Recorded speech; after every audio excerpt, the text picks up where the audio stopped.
Our commencement speaker entered Academy in 3rd grade and became a 12-season athlete, representing the Vikings in soccer, swimming, and track before matriculating to Harvard College. After completing law school at The Ohio State University, he practiced law in Columbus for 11 years and then joined Crane Group in 1989 as general counsel. Mike is part of the 3rd generation to lead the company. His 2 sons, Dan and Dave, graduated from Academy in 2002 and 2006, respectively, and he and his wife, Paige, have been co-chairing the New Quest campaign here. Mike has also served on Columbus Academy's board. While I cannot possibly describe all the community work he is involved with, I can tell you that Mike, from the moment I met him, has a gentle strength. He embodies those qualities that David Brooks touts in a recent New York Times article on virtuous people. He seems deeply good, listens well.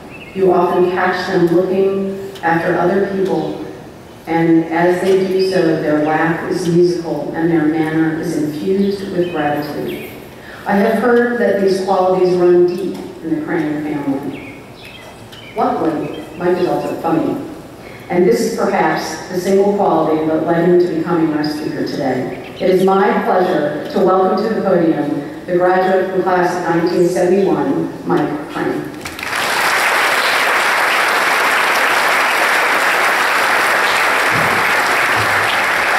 Thank you, Melissa, for that very kind introduction. And good morning. Good morning to all of you, and a special good morning to the class of 2015. I am very honored to be here today, and I felt even more honored when I heard about the proceedings of the small committee that was put together to select a commencement speaker. As I understand it, somebody said, how about LeBron James? Taylor Swift? Mike Crane? Yeah, how do we get a hold of that guy? So I was very, very touched by that. But I said to Melissa, what should I talk about in my commencement address? And she said, Mike, you could reflect on your time at the school, you could talk about your baseball career at Academy, and I think it'd be really meaningful if you would talk about what it was like when you invented the internet. And I said, Melissa, I'm afraid there's been a misunderstanding. I didn't play baseball at Academy. I also actually did not invent the internet, but I do have Netflix, which is kind of cool.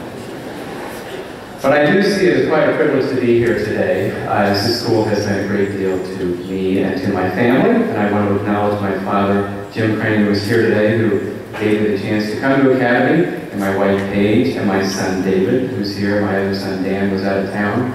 But with David and Dan both being lifers here, Paige has been involved with the school now for 25 years.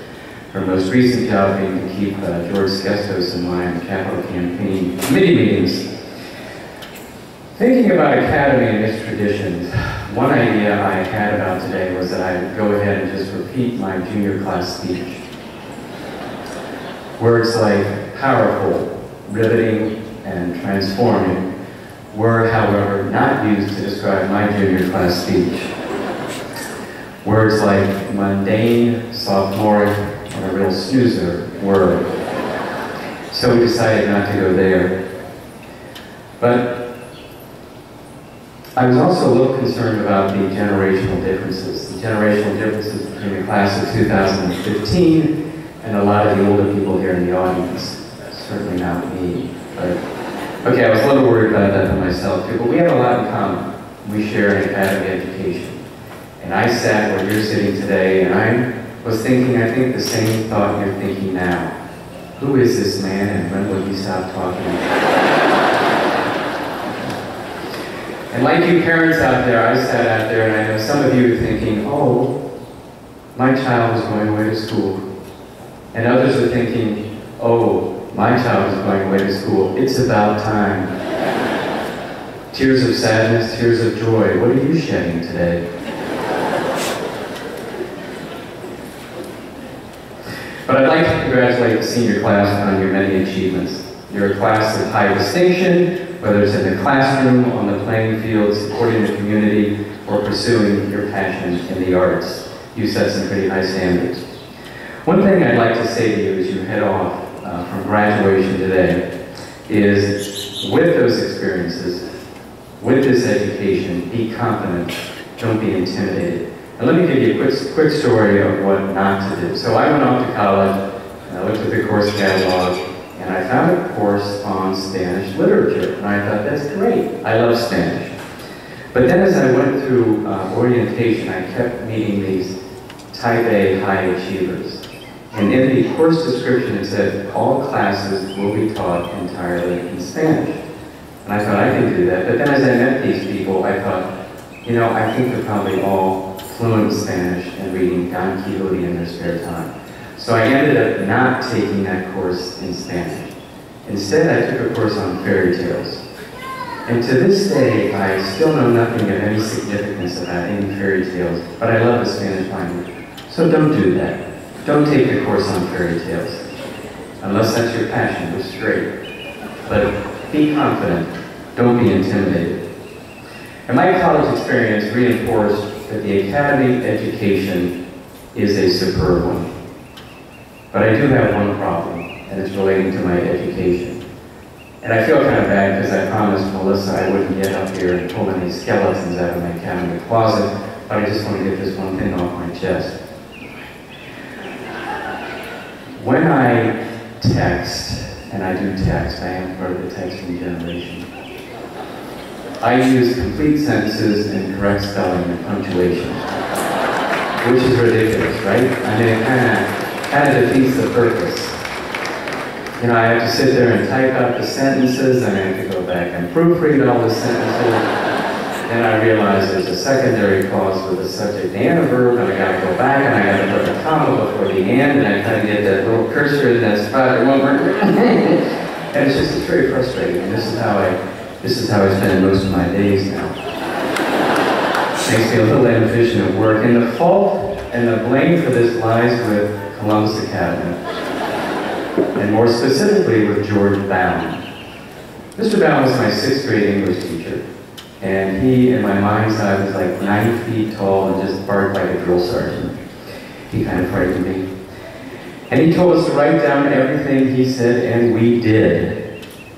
And he would come to me in my dreams, and he would say, I before E except after C, and a word sounding like A, as in neighbor and way. And I'd say, yes, Mr. Bound, I promise I'll always remember. Just let me sleep. Oh, the humanity. But I don't want you to think this is a problem I still have. No. I put it behind me a while back. I think it was when I turned 60 that I put it behind me, so I've been good for a while now. But Mr. Bound, of course, was a wonderful teacher and had a great impact on my life. And the funny thing is I have a cardboard box in my basement full of personal mementos, like old Camp Kawani ribbons, my first swimming trophy, old newspapers, and I have this, my composition book from Mr. Bound's class. And it's all here. Rules of grammar and punctuation, the active and passive voice, when to use a semicolon, when to use a dash, and it's all there. But more importantly, Mr. Bound is up here. He occupies a spot in my brain, as do Ken Evans, Rainey Taylor, Kevin Moran, and my other teachers and coaches at Academy. When I write, when I speak, when I think, they're there for me. And really more than my professors at Harvard or my professors in law school at Ohio State, they're the ones that gave me that basic foundation in education. They truly shaped my life. And you'll notice it too as you go through life, whether it's Mr. Fahrenkopf, Mr. Street, Mrs. Wilson, they'll tap into your brain from time to time. And you'll say, what are you guys doing up there? And they'll say, hey, we're just trying to help you get through life. And if I could just take a second to salute Academy's faculty and staff, you've chosen a very honorable profession, that of shaping and molding children and young adults, and you've made incredible sacrifices and put in incredibly long hours. And a quick shout out to a couple of contemporaries and fellow alums, Bob Kirk and John Excellent, the two of whom have been here for combined 472 years, which is impressive.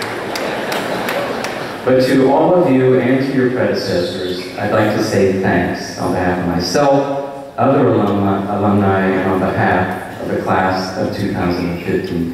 Thanks for teaching us. Thanks for teaching us how to think, how to learn, how to play. We owe you a debt of gratitude that we sometimes do not properly show. Thank you.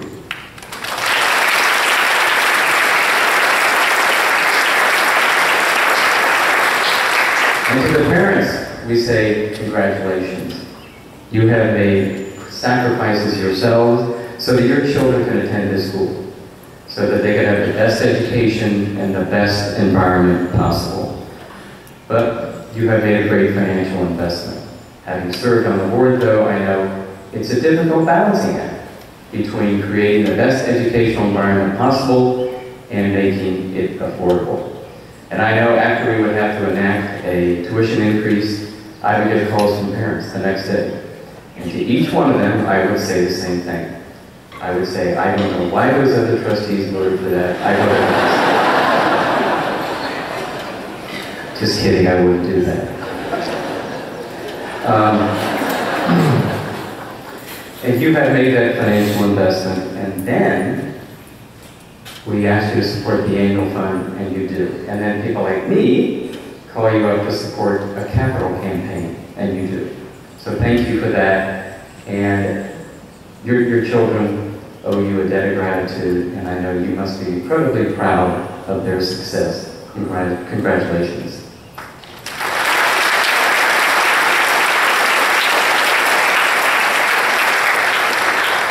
And to the class of 2015, to our wonderful graduates, a few more comments and a little advice.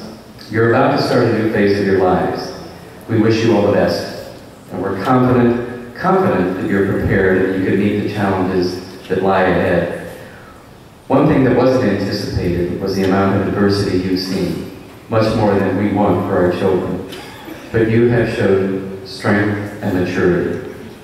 So you have the innate abilities you were born with, you've received an excellent education, you've been through major life experiences and bounced back, and you've been the beneficiaries of the positive influence of your families, your teachers, your coaches, and your classmates and fellow students.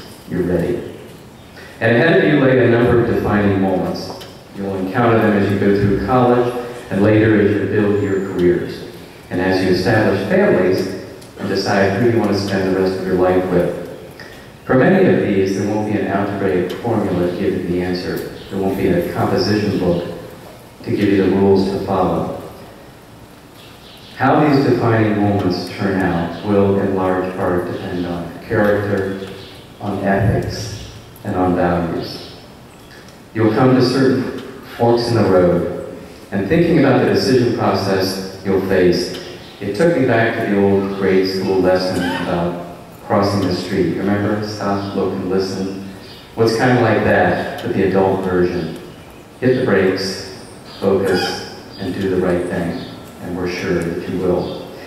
And now today, in just a few minutes, you'll receive a diploma. One that's not an easy one to get. You worked hard to get that. And remember that with the intellectual skills you have, and the athletic abilities and artistic talents you may possess, you're in a special spot. Give of that. Share it. Use it to help others. In the age of selfies, think of selflessness. As you go out and conquer the world and establish careers, remember humility and empathy. As you do this, keep it all in perspective. Keep yourselves in perspective. Stay grounded, okay? And it's something of a paradox, but as you strive to achieve your full potential, as you reach towards unlimited possibilities, it is possible to stay grounded. You just need to stretch a little further. You just need to extend yourselves a little bit more. So there's some advice for you, though giving advice to young people makes me think of a certain conversation I had with my older son, Dan, when he was a sophomore at Harvard. And he started talking about a course he was taking on fairy tales. And so I realized, yeah, I forgot to have the talk with him. But we're always learning. So hey, have fun and enjoy yourselves. And one more thing before I finish, as you go through life and meet different challenges along the way, remember that you are now and forever will be part of the Columbus Academy community. You are connected to Academy students and their families, to the faculty and staff, both active and retired, and to thousands of alumni throughout the country and throughout the world. With that in mind, please remember that if you need advice, we will counsel. If you need support, we will rally. And if you should fall, we will pick you up. And now, I think it's time for some diplomas. It has been a true pleasure spending time with you this morning, and to the class of 2015, congratulations and good luck. Thank you.